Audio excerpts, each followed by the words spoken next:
Hi, I'm Sarah Swanberg from Indigo Wellness Group. I'm here today to show you a quick tutorial and introduce the basics of using facial tools. Our facial tool set comes with a gua sha tool and a roller.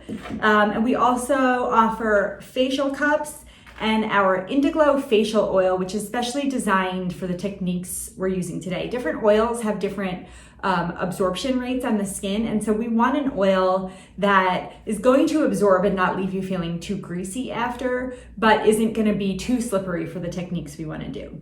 So let's walk through the basic tools and when you're going to use them. The Indigo roller, any sort of roller, you'll often see them made of jade or rose quartz. These tools are amazing for depuffing. You don't have to think too much about how to use the tools. They're fairly, they're fairly easy to figure out. You're just gonna roll on the skin. I always like to start in the center of the face and go up and out on the face.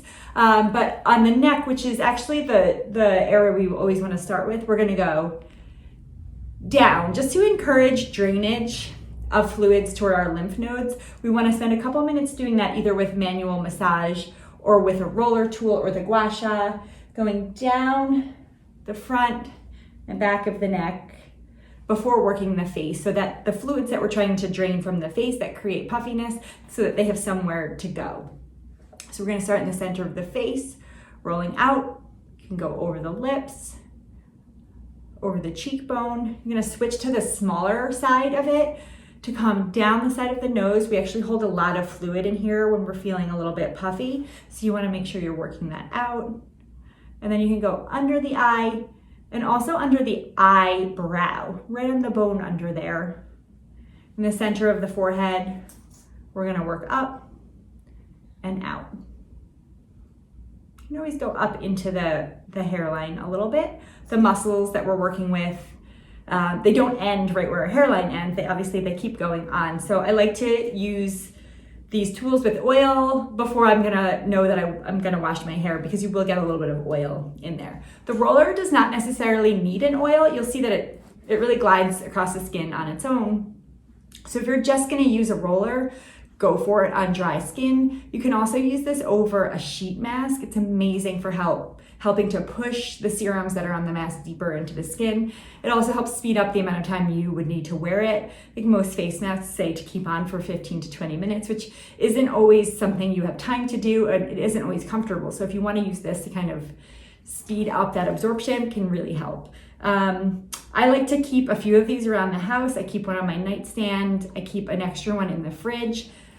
Any of these rollers that are made of natural stone, they're gonna be cool to the touch anyway. Putting it in the fridge is gonna give it an extra boost of coldness, which feels great on puffy, tired skin. So, favorite tool for depuffing. The gua sha tool is my favorite tool for just about anything. It's really versatile. Once you get the hang of using it, you can use it with a very light stroke for lymphatic drainage, the same way we were using the tool for it. You can use a little bit of a deeper touch for muscle tension release and lifting. So there's a lot you can do with this. There's a lot of different tools on the market. I like a really simple tool that has a rounded edge and then a couple different shapes. This heart shape is great for sort of working the area of the back of the neck. I like to use this longer edge for acupressure. And we have a lot of other videos in our Indigo Wellness Academy for using gua sha techniques for different conditions, so TMJ and jaw pain, sinus congestion and allergies.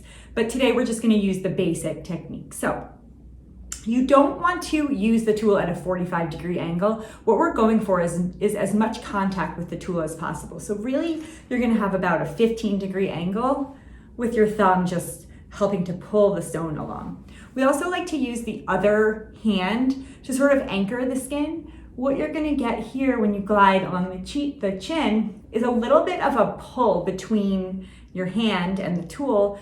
That little bit of pull on the skin is what signals your body to create more elastin and collagen.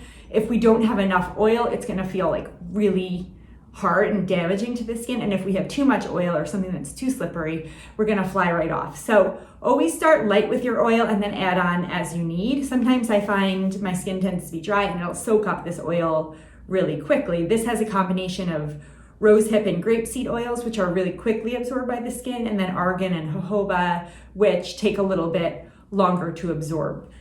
Things like coconut and olive oil are great for gua sha, but they're going to be very slippery, so start really low and add on as you need. I should mention, since I talked about them being slippery, after you apply oil, it's always a good idea to have a towel that you can just wipe off excess oil from your hands. These tools are made of stone, they go flying really easily, and you don't want to shatter these really nice tools, which I have done several times. So make sure you wipe your hands off and wipe the tools off after use. So we're gonna start, if we hadn't already done, a little bit down the neck. We can use the flip side and go up over the spine, which always feels really good. We hold a lot of tension right there where the base of our skull meets the back of our neck. So I like to work that out a little bit. Then I'm gonna start with my hand anchoring with a very light pressure from the center of the face out. Again, this is for that drainage technique. And then I'm gonna use a little bit of a stronger pressure under the cheekbone for a bit of sculpting. If I notice tension on the jawline, which a lot of people do if they have TMJ issues, I'll use this edge to do a little bit of a round rubbing into that area. It feels really great. We can use this for acupressure points for the sinuses too, and you might notice that if you have congestion, that it feels really good over these frontal cheek muscles here. So you can spend a little bit of time doing it. You always want to stop when the skin starts to get red. If you overdo it with a gua sha tool or a cup, you can get almost like a bruising effect on the face. So make sure you're doing these techniques in front of a mirror and stop when you see that really redness. The roller you can just keep going with. It's very hard to get that much pressure. So I'm going to use this small edge around the eyes. I'm going to work into the muscles of the forehead and the eye. Feels really good. We have a lot of techniques for eyebrow lifting that we'll use here. And then I'll use that tool up over the eyebrow and into the hairline. I personally always like to do one side first, and I can see the lifting effect and the glowing effect that you get with this. There's so many products out there right now that promise like glowing, youthful skin, but we really know that that glow comes from inside, it comes from blood flow. So if you're gonna work with these tools regularly, you're gonna not need those products so much that are really working from the outside in. We wanna work from the inside out for glowing, radiant, youthful skin. So a facial cup is a great tool to use if you want a quick glow. You'll see when I use it, the pinkness comes up really quick. So you don't want to overdo it with the cup. If you're familiar with body cupping at all, we are intentionally leaving the cup in one space to bring up stagnation to the surface. It will often leave a red or brown mark. With a facial cup, we're trying to not leave it in one place. We don't want that to happen at all. We want to just bring some blood flow up to the skin and help to loosen any muscles around the cheek, jaw, forehead that might be contributing to sinus pressure, jaw issues, or any pain. I often like to use the cup in the shower in the morning with a facial cleanser. You don't need it to be an oil. You just want to have something that's going to help it glide. And since this is rubber, using it in the shower, it's just going to fall and bounce. I would not use these in the showers. You're very likely to drop them and have them shatter. So that's part of my daily routine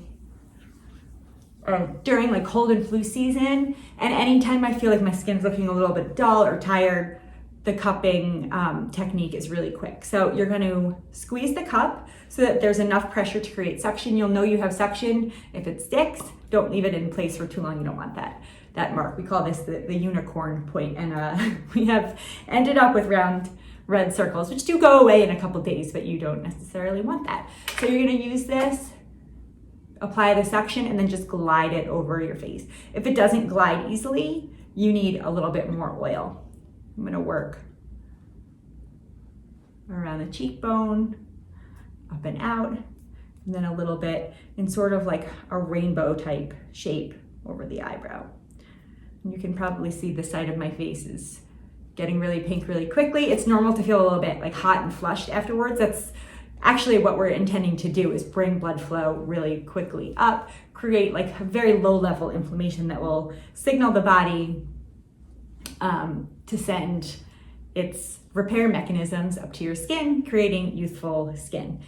Those are the 3 techniques: roller, gua sha, cupping. There's a lot more we can do with this. This is just really the basic protocols. Again, I use this really whenever I need puffing. I use this one a couple times a week. Since I'm always using oil with this, and I do like to go up and into the hairline, I often do this like the night before I know I'm gonna wash my hair. I would not recommend putting oil over your face if you just had a blowout. You're gonna get some of the oil in. And the cupping, I do probably almost daily, and I do this one in the shower, but you can play around with all of these, find what you like, experiment with different oils. This is our Indiglow facial oil. It's what we use for our Indiglow gua sha facial treatments in the office.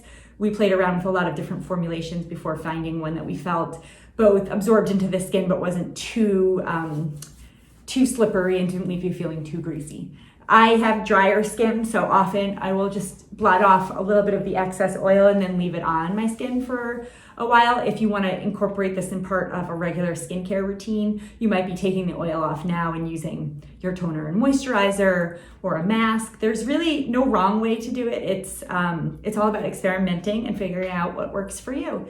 If you have any questions, don't hesitate to reach out. All of these tools are available in our online shop. Thank you for watching.